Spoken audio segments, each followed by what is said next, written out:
Hello বন্ধুরা, আজ আবার একটি নতুন ক্লাস নিয়ে তোমাদের কাছে চলে এসেছি। আজ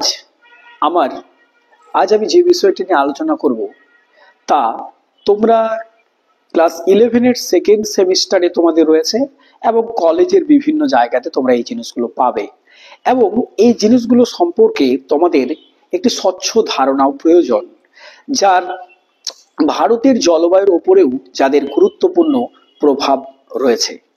আশা করি তোমরা বুঝতে পেরিয়ে গেছো যে আমি আজ আলোচনা করতে চলেছি সেই সবার পরিচিত বিষয় এল নিনো এবং লা নিনো।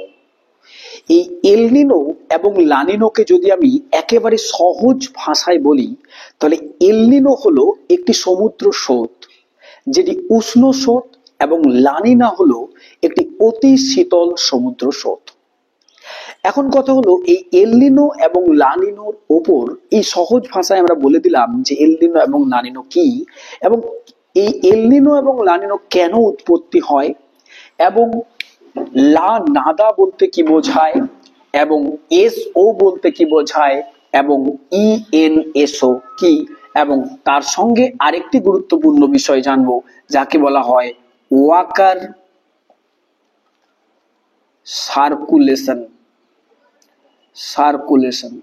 ওয়াকার সার্কুলেশন বা ওয়াকার সংবহন। আজ আমরা এই বিষয়গুলো নিয়ে আলোচনা করব। দেখো, এল নিনো আমাদের উৎপত্তি লাভ করে এটা প্রশান্ত মহাসাগর। তোমরা দেখতে পাচ্ছ যে এটা প্রশান্ত মহাসাগর। এখন কথা হচ্ছে নর্মাল কন্ডিশন কি ঘটে সেটা আগে ভালো করে লক্ষ্য করো। আমাদের এটা যদি আমরা নিরক্ষরেখা ভাবি এবং এটা যদি আমাদের কর্কট সংক্রান্তি রেখা হয়, কর্কট সংক্রান্তি রেখা, এবং এইদিকে যদি মকর সংক্রান্তি রেখা কল্পনা করা হয়, তাহলে দেখা যায় যে এখান থেকে এইদিকে আয়ন বায়ু অবিরাম প্রবাহিত হয়, আয়ন বায়ু অবিরাম প্রবাহিত হয়। এটাকে বলা হয় উত্তর পূর্ব আয়ন বায়ু এবং এটাকে বলা হয় দক্ষিণ পূর্ব আয়ন বায়ু। এই উত্তর পূর্ব আয়ন বায়ু এবং দক্ষিণ পূর্ব আয়ন বায়ু যখন খুব সক্রিয় থাকে তখন এই প্রশান্ত মহাসাগরের পূর্বের উপকূল, এবং এই দিকটি হলো প্রশান্ত মহাসাগরের পশ্চিম উপকূল, এই পূর্ব উপকূলের সমুদ্রের ওপরের অংশের জলভাগ সাধারণত উষ্ণ হয়, সমুদ্রের ওপরের পৃষ্ঠের জলের অংশ উষ্ণ হয়। সেই উষ্ণ জলকে এই উত্তর পূর্ব আয়ন বায়ু এবং দক্ষিণ পূর্ব আয়ন বায়ু এই পাশের দিকে নিয়ে আসে, অর্থাৎ এই উত্তর পূর্ব আয়ন বায়ু প্রবাহিত হওয়ার সঙ্গে সঙ্গে এই দিকের জলভাগের জলকে, অর্থাৎ সেই উষ্ণ জলকে এই দিক থেকে ক্রমাগত এই পশ্চিম উপকূলের দিকে নিয়ে আসে, অর্থাৎ এই সমুদ্রের উষ্ণ জল এই উপকূল বরাবর কিন্তু একসঙ্গে সঙ্গবদ্ধ হয়, এই উপকূল বরাবর। অর্থাৎ এই দিকের অনেকটা জলকে এই দিকে যখন নিয়ে আসে, এই দিকে জলতলের উচ্চতা বৃদ্ধি পায় এবং এই পাশে অর্থাৎ প্রশান্ত মহাসাগরের পূর্ব উপকূলে জলতলের উচ্চতা কিছুটা কম হয়। সেই জলতলের জলকে আমাদের ভারসাম্য রক্ষার জন্য নিচের দিক থেকে অভ্যন্তর থেকে এই শীতল স্রোত কিন্তু ক্রমাগত উপরের দিকে উঠে আসে। এই শীতল জল কিন্তু ক্রমাগত উত্তরমুখী হয়ে এই দিকে উঠে আসে। এই যে শীতল জল নিচ থেকে উপরের দিকে উঠে আসে, এই উত্তরমুখী শীতল স্রোত যে পৃথিবীর অভ্যন্তর থেকে উঠে আসে এই পেরু এবং চিলি উপকূল বরাবর, এই স্রোতটাকে বলা হয় হামবোল্ট স্রোত। এটাকে কি বলা হয়? হামবোল্ট স্রোত। যখন এই উত্তর পূর্ব আয়ন বায়ু এবং দক্ষিণ পূর্ব আয়ন বায়ু অধিক শক্তিশালী হয় তখন এই দিকের অনেকটা জলকে, উষ্ণ জলকে এই পাশে নিয়ে চলে আসে। এই উষ্ণ জল বা উষ্ণ স্রোত অর্থাৎ সমুদ্রের আয়ন বায়ু, উত্তর পূর্ব আয়ন বায়ু এবং দক্ষিণ পূর্ব আয়ন বায়ু এই পাশে নিয়ে আসে এবং এখানে উষ্ণ জলকে সংঘবদ্ধ করতে থাকে এবং এই দিকে জলতলের উচ্চতা কমে যাওয়ার জন্য অধিক পরিমাণে শীতল স্রোত, উত্তরমুখী শীতল স্রোত এখানে লক্ষ্য করা যায়। এটাই হামবোল্ট স্রোত। কিন্তু এই হাম্বল স্রোতের উষ্ণতা যখন অনেকটা কমে যায়, অর্থাৎ অধিক শীতল জল এখানে যখন চলে আসে, তখন এটাকে বলা হয় লানিনা বা লানিনো। লানিনা, লানিনা,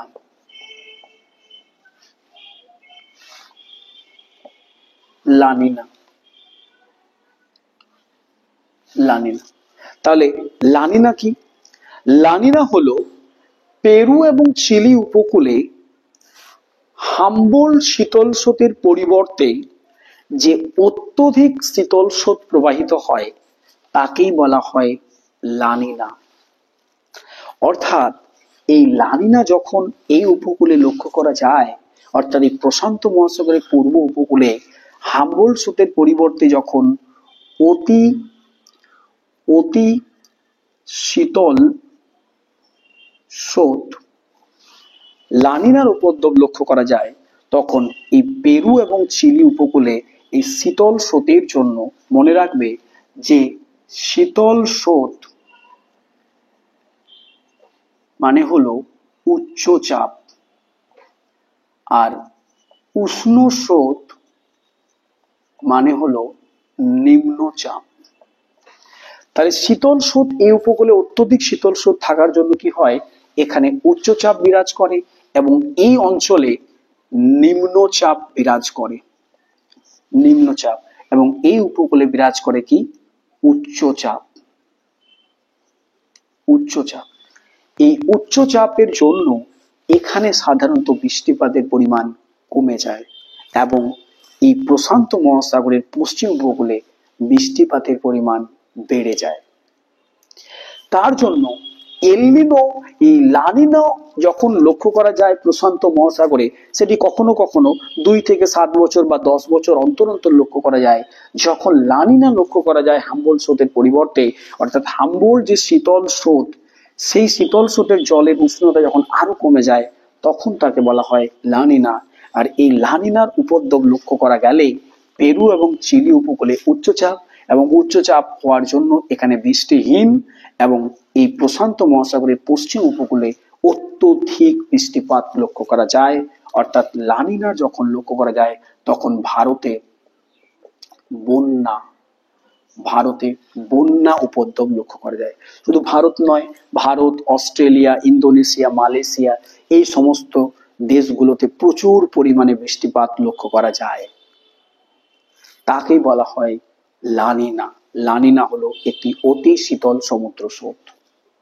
তাহলে তখন কি হচ্ছে, এই আয়ন বায়ু যখন সক্রিয় থাকে, উত্তর পূর্ব আয়ন বায়ু এবং দক্ষিণ পূর্ব আয়ন বায়ু যখন অধিক সক্রিয় থাকে, তখন এই উপকূলের উষ্ণ জলকে, অর্থাৎ উপরিপৃষ্ঠে উষ্ণ জলকে ক্রমাগত এই পশ্চিম উপকূলে এনে জমা করতে থাকে, এবং এই অঞ্চলে জলের যে উচ্চতা কমে যায়, তখন পৃথিবী সমুদ্রের অভ্যন্তর থেকে জল, অত্যধিক শীতল জল উঠে আসে। সেই যে অত্যধিক শীতল জল পেরু এবং চিলি উপকূলে উত্তরমুখী যে উষ্ণ এবং শীতল জল লক্ষ্য করা যায়, সেটাকে বলা হয় লানিনা। এই লানিনা যখন লক্ষ্য আসে, তখন পেরু এবং চিলি উপকূলে কিন্তু উচ্চচাপ, এবং এই উপকূল সংলগ্ন অঞ্চলে উচ্চচাপ থাকার জন্য বৃষ্টিপাতের পরিমাণ কমে যায়। বৃষ্টিপাতের পরিমাণ কমে যায়, অর্থাৎ এখানে খরা লক্ষ্য করা যায়। খরা, বৃষ্টিপাতের পরিমাণ কমে গিয়ে খরা লক্ষ্য করা যায়। কিন্তু এই শীতল জলের সঙ্গে ফাইটোপ্লাঙ্কটন আসার ফলে, জুওপ্লাঙ্কটন আসার ফলে প্রচুর মাছের উপদ্রব লক্ষ্য করা যায় পেরু এবং চিলি উপকূলে। এবং এই পেরু এবং চিলি উপকূলে হাম্বল স্রোত তো ছিলই, এই হাম্বল স্রোত এবং যে কোনো বছর লানিনা, তার ফলে অত্যধিক শীতল স্রোত আসার ফলে এখানে কিন্তু এই সমুদ্র অভ্যন্তর থেকে জুপ্লাঙ্কটন এবং ফাইটোপ্লাঙ্কটন উপরে উঠে আসে।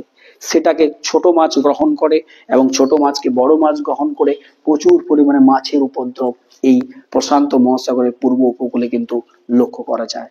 কিন্তু বৃষ্টিপাতের পরিমাণ কম হওয়ার জন্য এখানে কিন্তু আমাদের আটাকামা মরুভূমি সৃষ্টি হয়েছে। বৃষ্টিপাতের পরিমাণ প্রায় কম, কারণ হাম্বল স্রোত থাকার ফলে উচ্চচাপ, শীতল স্রোত মানে উচ্চচাপ। উচ্চচাপ থাকা মানে বৃষ্টিপাতের পরিমাণ কম হয়, বৃষ্টিপাতের পরিমাণ কম হয়ে থাকে, বৃষ্টিপাতের পরিমাণ। ক্লিয়ার? এরপর দেখো, যখন এলনিনো হয় তখন এখানে উষ্ণ বায়ু, উষ্ণ স্রোত বা উষ্ণ নিম্নচাপ, এখানে শীতল স্রোত, উচ্চচাপ। এই নিম্নচাপ থাকার জন্য এই বায়ু ধীরে ধীরে ধীরে ধীরে ধীরে ধীরে উপরে উঠতে থাকে, সমুদ্র পৃষ্ঠ থেকে উপরে উঠতে থাকে, এবং উপরে ওঠার পর এটি কোরিওলিস বলের জন্য এই দিকে যেতে থাকে, এই দিকে, এবং এই ক্রান্তীয় অঞ্চলে এখানে গিয়ে আবার নিম্নমুখী হয়, আবার সমুদ্র স্রোতের আকারে এই দিকে ফিরে আসে। এই যে একটি চক্রাকার আবর্তন আমরা দেখতে পাচ্ছি লানিনা অবস্থানে সক্রিয়ভাবে, যে এই নিম্নচাপ এবং উষ্ণ বায়ু ধীরে ধীরে উপরে উঠছে, ধীরে ধীরে উপরে উঠছে, এবং উপরে ওঠার ফলে পৃথিবীর আবর্তনজনিত বলের জন্য ক্রমাগত পূর্ব দিকে বেঁকে যাচ্ছে, পূর্ব দিকে বেঁকে গিয়ে এই অঞ্চলে গিয়ে নিম্নমুখী হচ্ছে, নিম্নমুখী হয়ে আবার সমুদ্রের উপরের অংশ দিয়ে এই অংশে আসছে। এই যে চক্রাকার আবর্তন পশ্চিম থেকে পূর্ব দিকে, পশ্চিম থেকে পূর্ব দিকে অক্ষরেখা বরাবর পশ্চিম থেকে পূর্ব দিকে যে চক্রাকার আবর্তন, এটা প্রথম লক্ষ্য করেছিলেন ওয়াকার, ভূবিজ্ঞানী ওয়াকার।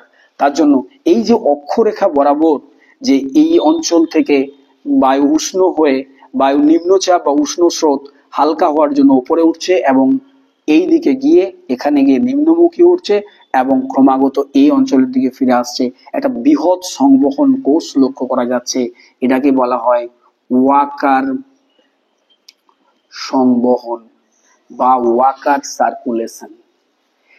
লানিনা অবস্থায় ওয়াকার সংবহনের সক্রিয় অবস্থা, অর্থাৎ আমাদের ওয়াকার সংবহন খুব ভালোভাবে লক্ষ্য করা যায় এই লানিনা অবস্থাতে। ক্লিয়ার?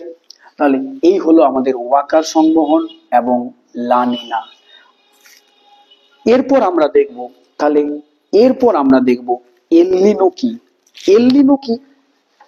এলনিনো হচ্ছে, আমি যদি এই অংশটা কিছুটা মুছে দিই তাহলে বুঝতে পারবো, এবং অংশটা তোমরা মনে রাখবে যে এটি ধরো আমাদের, আচ্ছা এরপর দেখো কি এলনিনো কি। যখন আমাদের এই আয়ন বায়ু, আয়ন বায়ু যখন আমাদের আয়ন বায়ু কিছুটা দুর্বল হয়, দুর্বল, উইক, ওয়াকার সংবহন উইক, আয়ন বায়ু উইক, ওয়াকার সংবহন উইক, তখন কি হয়, এই দিকে যে উষ্ণ স্রোত এককাঠা করেছিল আয়ন বায়ু, এই আয়ন বায়ু দুর্বল, অর্থাৎ দুর্বল আয়ন বায়ু, দুর্বল আয়ন বায়ু, দুর্বল আয়ন বায়ু, এই দুর্বল আয়ন বায়ু হওয়ার জন্য এই দিকে যে উষ্ণ স্রোত যে লানিনা অবস্থায় বা নর্মাল অবস্থায় যে জমা হয়েছিল উষ্ণ স্রোত, সেই উষ্ণ স্রোতের জল, সেই উষ্ণ স্রোতের জল এইভাবে এইভাবে এই অঞ্চলে চলে আসে। এই উষ্ণ স্রোতের জল ক্রমাগত এই আয়ন বায়ু দুর্বল হওয়ার জন্য এই অঞ্চলের দিকে চলে আসে, এবং এই হাম্বোল্ট স্রোতের পরিবর্তে কোনো কোনো বছর এখানে এখানে দক্ষিণমুখী, এখানে এই উষ্ণ স্রোতের জল এই দিকে চলে আসে, এবং দক্ষিণমুখী এখানে একটি স্রোত লক্ষ্য করা যায়, উষ্ণ স্রোত। অর্থাৎ কোনো কোনো বছর, সেটা হতে পারে 2 থেকে 7 বছর অন্তর, কোনো কোনো বছর এই প্রশান্ত মহাসাগরের পূর্ব উপকূলে হাম্বোল্ট শীতল স্রোতের পরিবর্তে, যে উত্তরমুখী যে হাম্বোল্ট শীতল স্রোত ছিল, সেই হাম্বোল্ট স্রোতের পরিবর্তে এখানে একটি উষ্ণ স্রোত লক্ষ্য করা যায়, উষ্ণ স্রোত। এটাকে বলা হয় এলনিনো। এটা কেন হয়? এটা হওয়ার মূল দুটো কারণ, একটা হলো দুর্বল আয়ন বায়ু এবং ওয়াকার সংবহনের দুর্বলতা। এই দুর্বল আয়ন বায়ু হওয়ার জন্য এই দিকের উষ্ণ জলকে আর এই দিকে এক কাট্টা করতে পারছে না, তার ফলে এই উষ্ণ জল ক্রমাগত পূর্ব উপকূলের দিকে যেতে থাকে এবং পূর্ব উপকূলের দিকে গিয়ে এখানে দক্ষিণমুখী একটা উষ্ণ স্রোতের উপদ্রব লক্ষ্য করা যায়। সেই দক্ষিণমুখী উষ্ণ স্রোতকেই বলা হয় এল নিনো। যে বছর আমাদের এই প্রশান্ত মহাসাগরের পেরু এবং চিলি উপকূল বরাবর এল নিনোর উপদ্রব লক্ষ্য করা যায়, সেই বছর কিন্তু এই পেরু এবং চিলি উপকূলে প্রচুর বৃষ্টিপাত ঘটায়।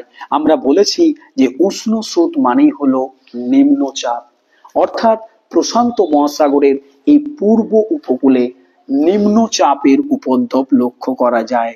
নিম্নচাপ, তার ফলে এই দিকের জলীয় বাষ্পপূর্ণ বায়ুকে এই দিকে আকর্ষণ করে পেরু এবং চিলি উপকূলে প্রচুর বৃষ্টি হয়ে বন্যা ঘটায়। অর্থাৎ 2 এবং 7 বছর অন্তর প্রশান্ত মহাসাগরের পূর্ব উপকূলে হাম্বল স্রোতের পরিবর্তে যে উষ্ণ স্রোত আসে, সেই উষ্ণ স্রোতকে বলা হয় এল নিনো। এই এল নিনো আসার ফলে পেরু এবং চিলি উপকূল অঞ্চলে প্রচুর বৃষ্টি হয়। কিন্তু আমাদের প্রশান্ত মহাসাগরের এই পশ্চিম উপকূলে কিন্তু বৃষ্টিপাত কমে গিয়ে খরা লক্ষ্য করা যায়। তাই এল নিনো বছরে ভারতে কি হয়? খরা হয়। কেন? কারণ এই যে উষ্ণ স্রোত ক্রমাগত এই পাশে আয়ন বায়ু দুর্বল হওয়ার জন্য উষ্ণ স্রোতের জল ক্রমাগত এই দিকে চলে যায় এবং এই দিকে চলে গিয়ে এখানে জলস্রোতের পরিমাণ উষ্ণ হয় এবং এই দিকে চলে আসে শীতল স্রোত। এই শীতল স্রোত হওয়ার জন্য এখানে উচ্চচাপ লক্ষ্য করা যায় এবং এই পাশে উষ্ণ স্রোত হওয়ার জন্য নিম্নচাপ লক্ষ্য করা যায়। তার ফলে এই উপকূলে বৃষ্টিপাত বেশি হয় এল নিনোর সময় এবং এই উপকূলে বৃষ্টিপাতের পরিমাণ অনেকটা কমে যায়। তাই এল নিনো অবস্থায় ভারতে লক্ষ্য করা যায় কি? খরা। এবং এল নিনো অবস্থায় ওয়াকার সংবহন কেমন হয়? এই নিম্নচাপের বায়ু উপরের দিকে উঠতে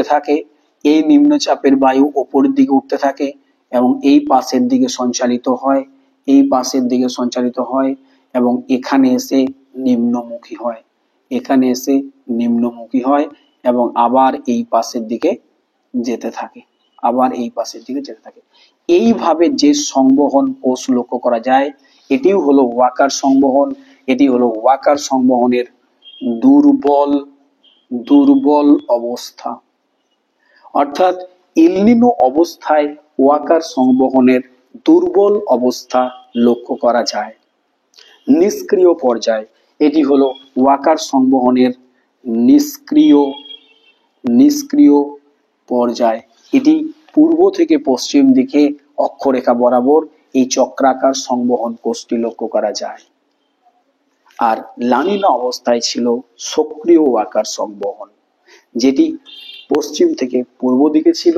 এটি কিন্তু এই উপকূলে নিম্নচাপ হওয়ার জন্য এই নিম্নচাপের বায়ু হালকা হয়ে উপরে উঠতে থাকে, উপরে হয়ে ঘনীভূত হয়ে মেঘ হয় এবং মেঘ হয়ে প্রচুর বৃষ্টিপাত ঘটায় এই উপকূলে। কিন্তু এই বৃষ্টিপাত ঘটানোর পর এই বায়ু এই পাশে আসতে থাকে এবং এখানে এসে নিম্নমুখী হয়ে এই অঞ্চলে চাপের পরিমাণ আরো বাড়ায়, অর্থাৎ উচ্চচাপ লক্ষ্য করা যায়। তার ফলে বৃষ্টিপাতের পরিমাণ আবার কমে যায়, অর্থাৎ এল নিনো অবস্থায় এই উপকূল লক্ষ্য করা যায় খরা। এই এল নিনো এবং লানিনো এটা কিন্তু স্বাভাবিক নয়। কোনো কোনো বছর এই উপকূলে ওই পেরু এবং চিলি উপকূলে লক্ষ্য করা যায়। তাই যে বছর এল নিনো বা লানিনো কোনো স্রোতই লক্ষ্য করা যায় না, লক্ষ্য করা যায় নর্মাল শীতল স্রোত হাম্বল, তার ফলে নর্মাল শীতল স্রোত যদি হাম্বল লক্ষ্য করা যায়, তার ফলে বৃষ্টিপাত খুব বেশিও হয় না, কমও হয় না, স্বাভাবিক থাকে আবহাওয়া। তখন সেই অবস্থাটাকে বলা হয় লা নাদা। লা নাদা। অর্থাৎ লা নাদা হলো কি? এল নিনো এবং লানিনোর স্বাভাবিক অবস্থা। অর্থাৎ যখন স্বাভাবিক হাম্বল স্রোত লক্ষ্য করা যায়।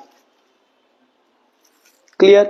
তাহলে আমরা কি কি জানলাম, যে এলনিনো কি, লানিনো কি, লানাদা কি, ওয়াকার সংবহন বলতে কি বোঝায়। এরপর দেখো দুটো প্রশ্ন রয়েছে, একটা হলো দক্ষিণী দোলন, একটা হলো দক্ষিণী দোলন, আর একটা হলো ইএনএসও। দক্ষিণী দোলন কি?